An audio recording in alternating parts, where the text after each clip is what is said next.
Hello student, हम पढ़ा रहे हैं प्राचीन इतिहास। प्राचीन इतिहास का हमारा ये नेक्स्ट लेक्चर है जिसमें हम पढ़ेंगे सूत्रकाल एवं महाकाव्य काल। इससे पहले की वीडियो में हमने ऋग्वेदिक काल और उत्तर वैदिक काल के बारे में हमने पढ़ा। उत्तर वैदिक काल के समाप्त होने के बाद फिर ये सूत्रकाल और महाकाव्य काल स्टार्ट हो जाता है। इसकी चर्चा हम करते हैं। तो उत्तर वैदिक काल जैसे ही अपनी अंतिम अवस्था में था, तो उसमें जो स्त्रियों थी उसकी दशा अत्यधिक खराब होने लगी थी। ऋग्वेद में जो स्त्रियों की तो दशा थी वो ज़्यादा अच्छी थी। उत्तर वैदिक काल में और कम हुई और सूत्र काल में और ज़्यादा खराब हो जाएगी थी। तो उत्तर वैदिक कालखंड के अंतिम चरण तक संपूर्ण वैदिक साहित्य का स्वरूप अत्यधिक विस्तृत एवं जटिल हो गया था, जिसको कंठस्थ यानी जिसको याद करना एक व्यक्ति के लिए संभव नहीं था। तो इस जो वैदिक साहित्य है, इस वैदिक साहित्य को अक्षुण्ण यानी कि नष्ट ना होने के लिए, इस वैदिक साहित्य को बनाए रखना तथा उसे संचित यानी कि इकट्ठा करने के लिए सूत्र साहित्य की रचना की गई। यानी कि वैदिक साहित्य को की समाप्ति ना हो इसके लिए सूत्र साहित्यों की रचना की गई। इसमें जो है संपूर्ण वैदिक साहित्य को कम शब्दों में अर्थात सूत्रबद्ध कर कंठस्थ करने के लिए सरल बना दिया गया है। इस साहित्य के पुरुषीय होने के कारण इसे श्रुति साहित्य से अलग ही गिना जाता है। कालक्रम के अनुसार वैदिक संस्कृत के उत्थान पर लौकिक संस्कृत का प्रचलन होने के कारण इसे वैदिक साहित्य अथवा मंत्रों के उच्चारण एवं अर्थबोध को सहज व सरल ढंग से समझने के लिए इन्हें निरुक्त आदि वेदांगों की रचना की गई है। इसको सही ढंग से समझने के लिए वेदांगों की रचना की गई है। वेदांगों को ही हम शास्त्र के नाम से भी जाना जाता है। वेदांगों को ही 6 अंग कहा गया है। इसमें 6 अंग कहा गया वेदांगों को। 6 अंग कौन कौन से हैं इसमें? जैसे पहला है आपका शिक्षा। शिक्षा का मतलब होता है शुद्ध उच्चारण शास्त्र। कल्प, कल्प का मतलब होता है कर्मकांड। विधि, विधि माने यानी कानून। निरुक्त मतलब होता है शब्दों की व्युत्पत्ति का शास्त्र। ज्योतिष जो हाथ वगैरह देखते हैं। व्याकरण और छंद। 6 भागों में बांटा है। वेदों को समझने के लिए वेदांगों की रचना की है और ये वेदांगों की संख्या है 6। तो पहले हम इसमें पढ़ेंगे सबसे पहले शिक्षा। शिक्षा जो है वेद रूपी पुरुष का घ्राण है। ये उच्चारण का विज्ञान है जो स्वर व्यंजन के उच्चारण का विधान यानी कि कानून करता है। इसका विस्तार जो प्रातिशाख्य ग्रंथों में मिलता है। शिक्षा का जो विस्तार है, ग्रंथ है प्रातिशाख्य, उसमें इसका विस्तार मिलता है। वेदों की अलग अलग शाखाओं का उच्चारण बताने के कारण इसे प्रातिशाख्य कहा जाता है। ऋग प्रातिशाख्य शौनक रचित ग्रंथ है। शौनक द्वारा रचित ग्रंथ है प्रातिशाख्य, ऋग प्रातिशाख्य। ये प्रातिशाख्य जो ऋग प्रातिशाख्य है वो शौनक द्वारा रचित है। ये क्या है, ऋग्वेद के जो अक्षर हैं उसके जो वर्ण हैं और उसके जो स्वर हैं संधियां हैं इसकी विवेचन करता है ऋग प्रातिशाख्य। इसी प्रकार अन्य वेदों के भी प्रातिशाख्य हैं, यानी कि प्रातिशाख्य समझिए यानी कि ग्रंथ हैं जो उन वेदों के उच्चारणों का वैशिष्ट्य बतलाते हैं। कुछ ऐसे ग्रंथ भी हैं जो जो वेद हैं उसके बारे में बतलाते हैं। ये सभी सूत्र रूप में हैं।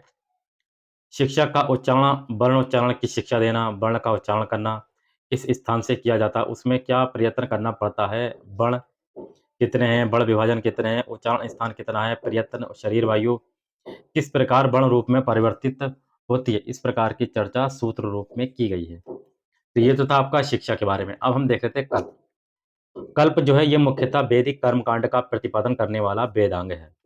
तो इसमें क्या कर्मकांड से संबंधित बातें होंगी। कल्प का अर्थ है विधान, विधान यानी कि कानून। यज्ञ संबंधी जो कानून है वो कल्प सूत्र में दिए गए हैं। यानी कि जो कर्मकांड है वो किसमें? कल्प सूत्र में दिए गए। कल्प सूत्र एक ग्रंथ है। जैसे शिक्षा के लिए जो इसका विस्तार जो मिलेगा वो प्रातिशाख्य ग्रंथ में मिलेगा, वो कल्प का जो विस्तार मिलेगा, वो चर्चा जो मिलेगी वो कल्प सूत्र के ग्रंथ में मिलेगी। इस कल्प सूत्र के 4 भेद हैं जिन्हें हम स्रोत सूत्र कहते हैं।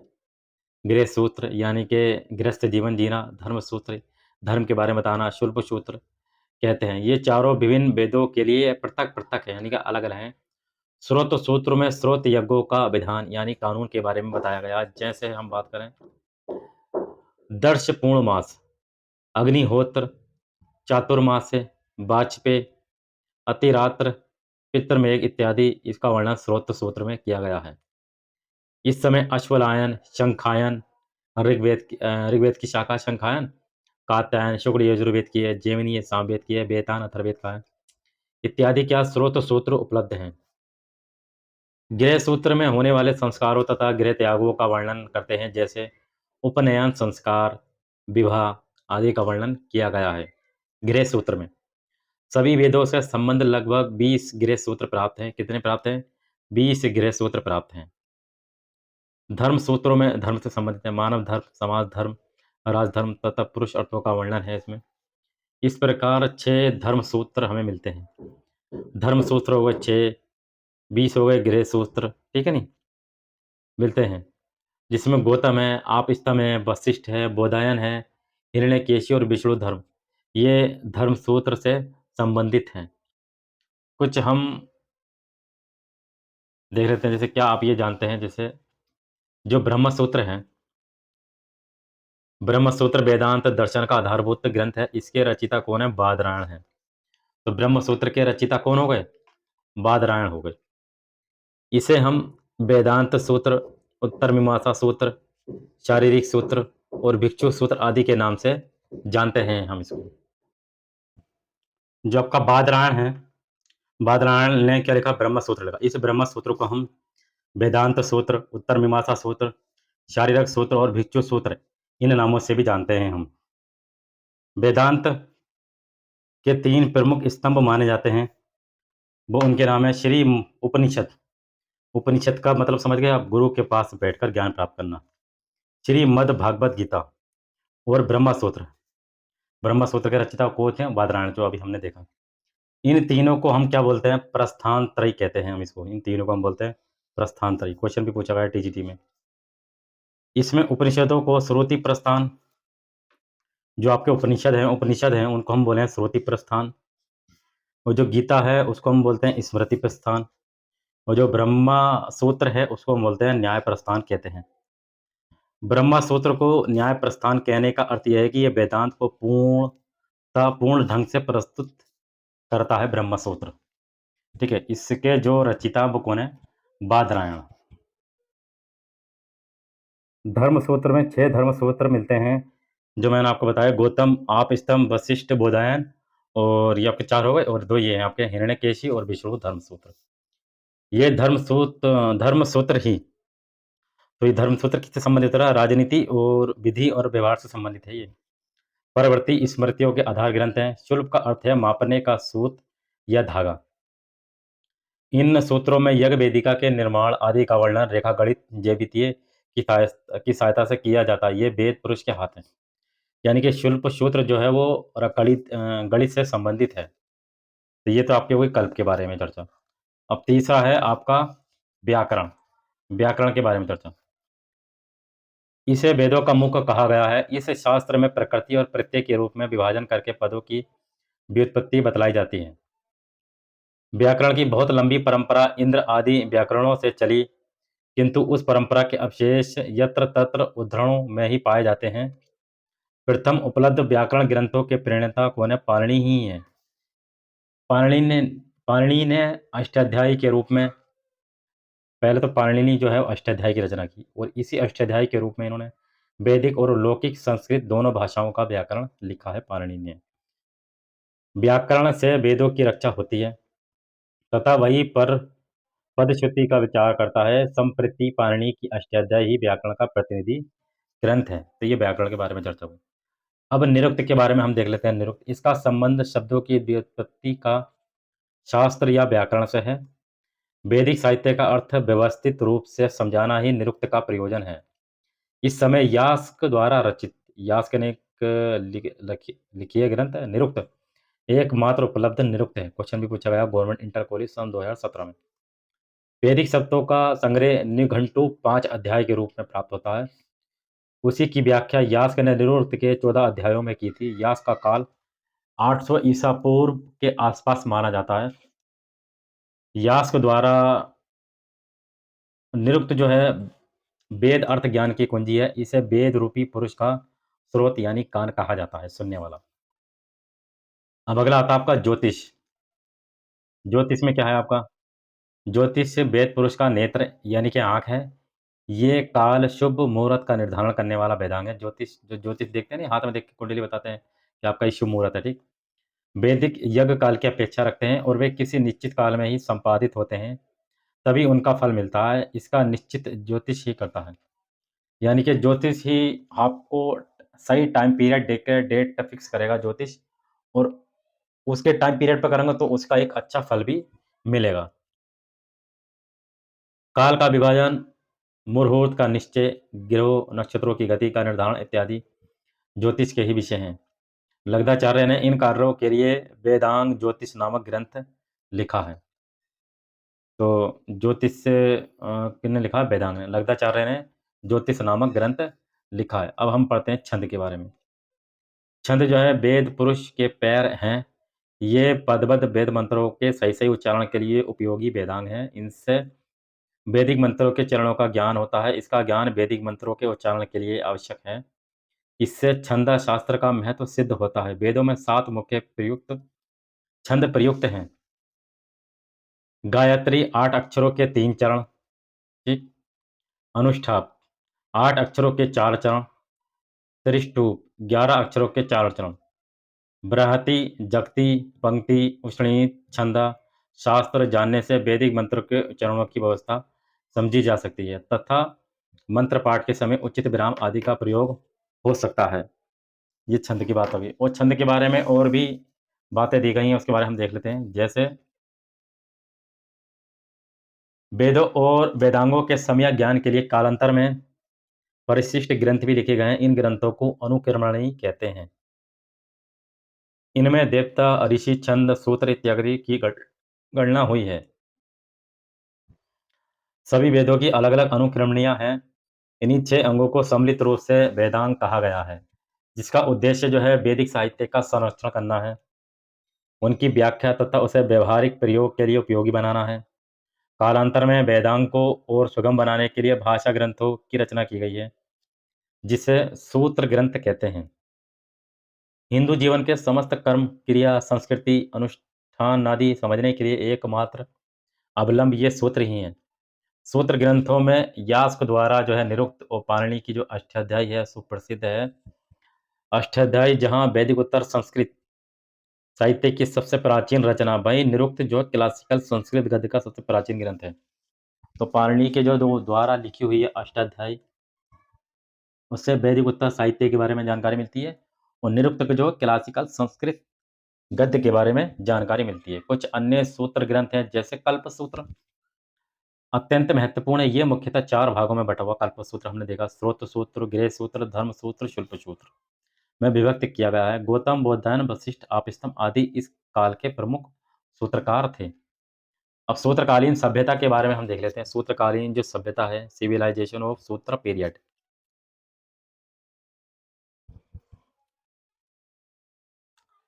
प्राय 7वीं से 6वीं शताब्दी ईस्वी से लेकर 3री शताब्दी ईस्वी तक के समय को हम सूत्रकाल के नाम से जाना जाता है।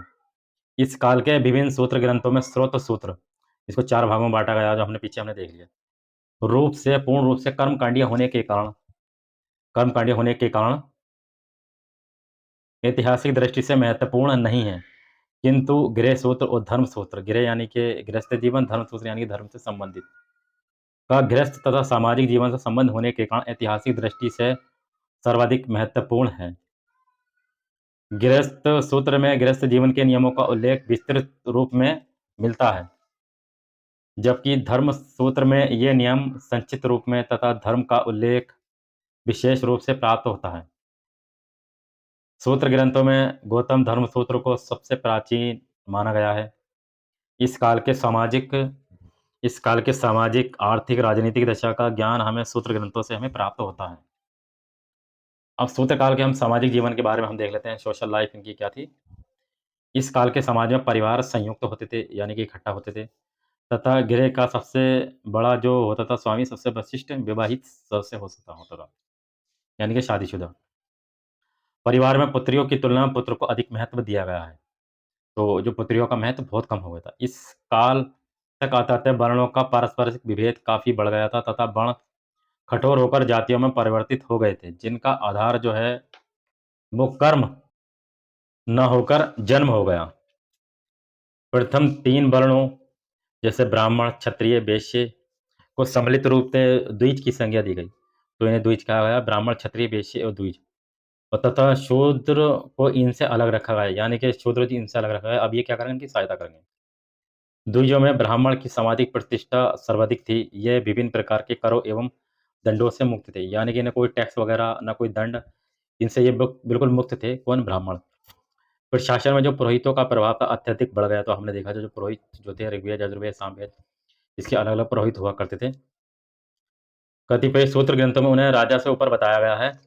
गौतम धर्मसूत्र के अनुसार राजा अन्य सभी वर्णों का शासक होता है, किंतु वे ब्राह्मण वर्ण का शासक नहीं होता। इसी तरह आप स्तंभ में 10 वर्ष के ब्राह्मण को 100 वर्ष के क्षत्रिय से श्रेष्ठ बताया गया है। ब्राह्मण का जो मुख्य कार्य है, वो अध्ययन, अध्यापन, यज्ञ-यापन तथा प्रतिगृह था, किंतु विषम परिस्थितियों में वे अन्य वर्णों की वृत्ति को भी अपना सकता था। क्षत्रिय राजन्य का प्रमुख कर्तव्य शासन तथा युद्ध करना था। जो वैश्य थे वर्ग, जो समाज में तीसरे स्थान पर थे, का मुख्य कार्य जो था कृषि, पशुपालन तथा व्यापार का था। तो इनके अलग-अलग कार्य बाँट दिए गए थे। तो ब्राह्मण जो सबसे ऊपर माने जाते थे और क्षत्रियों का जो था, वो शासन करना, युद्ध करना, और वैश्य जो थे, इनका कृषि और पशुपालन और व्यापार करना। लेकिन शूद्रों को इससे अलग बिल्कुल रखा गया।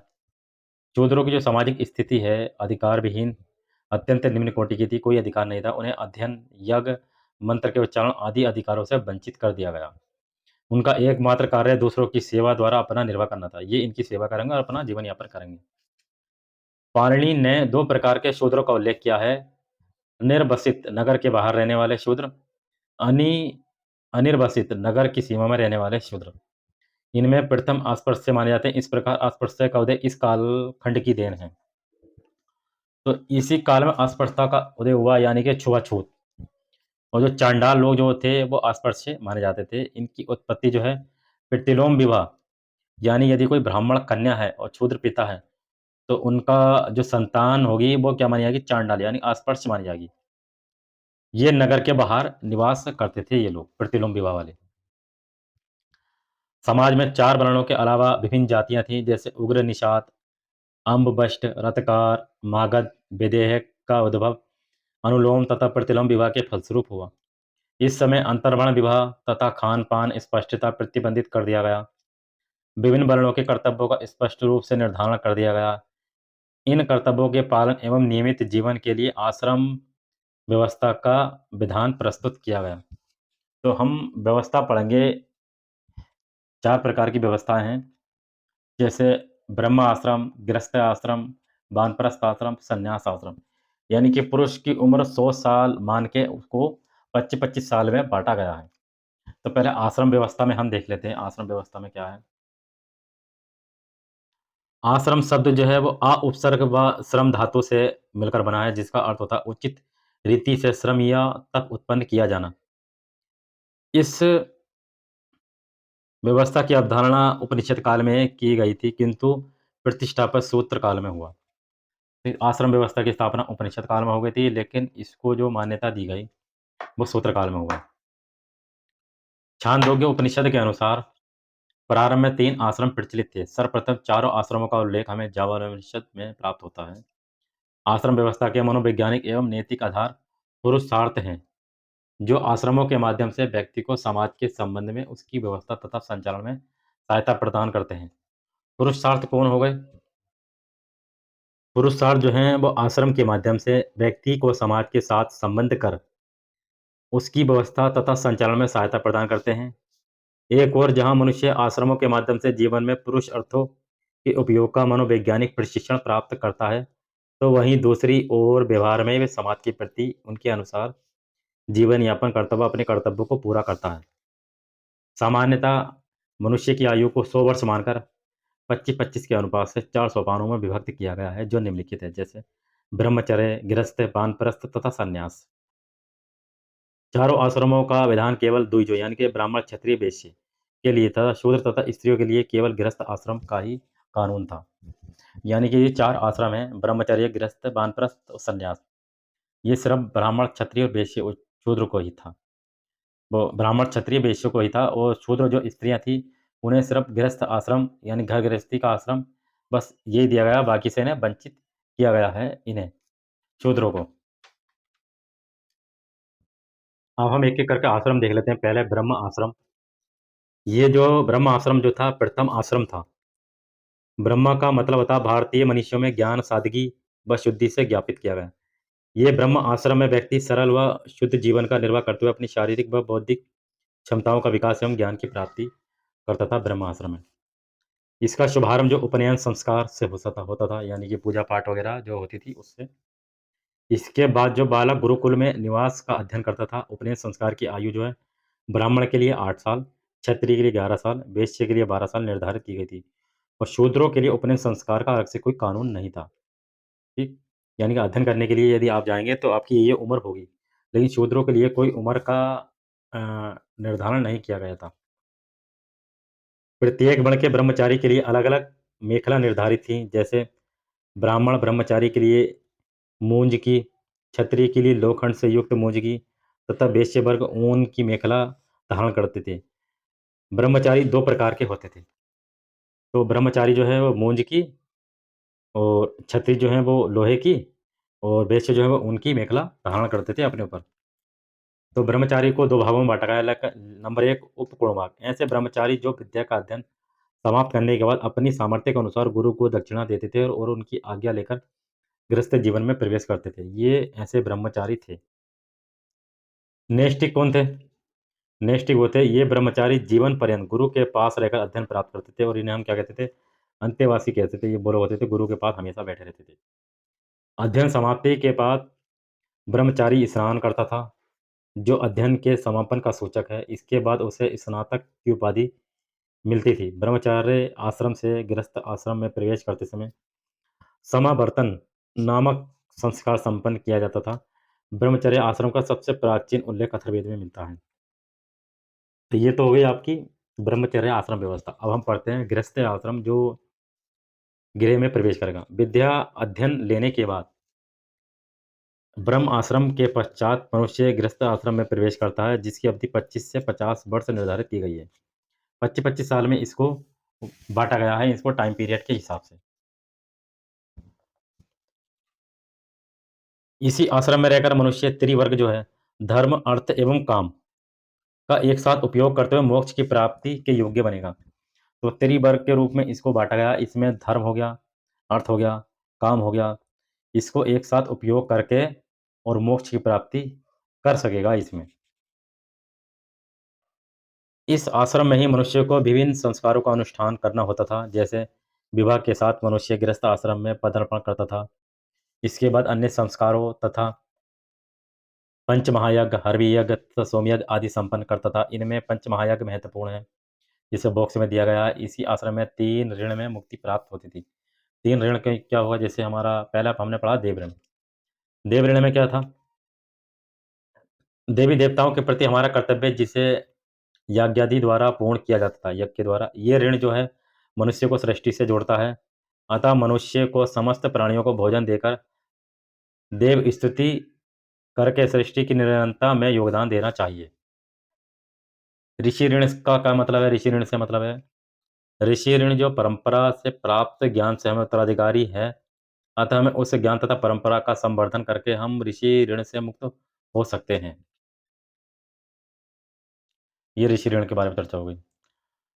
पितृ ऋण का मतलब था धर्म के अनुसार संतान की उत्पत्ति करके पिता जो है पितृ ऋण से मुक्त हो जाता था।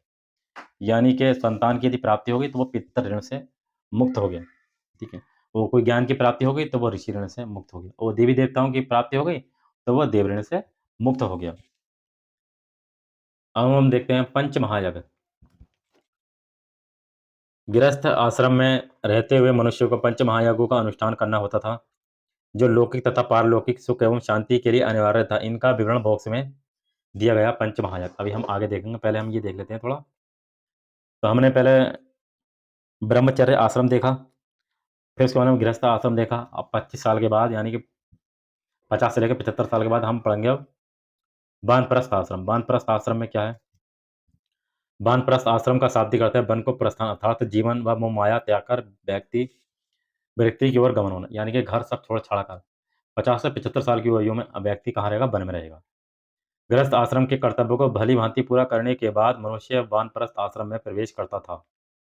वे अपने कुल, गृह तथा गाँव को छोड़कर वन में निवास करता था तथा अपनी इंद्रियों पर कंट्रोल करता था। कुछ ग्रंथों में वानप्रस्थ के लिए बेखानस शब्द का प्रयोग किया गया है। इस आश्रम का मुख्य जो उद्देश्य है, विद्या का अध्ययन करना, तपस्या की वृद्धि करना, शरीर की शुद्धि बताया गया। इस आश्रम में अध्ययन तथा ध्यान मुख्य साधन थे। इस आश्रम की अवधि जो है 25 से 75 तक होती है।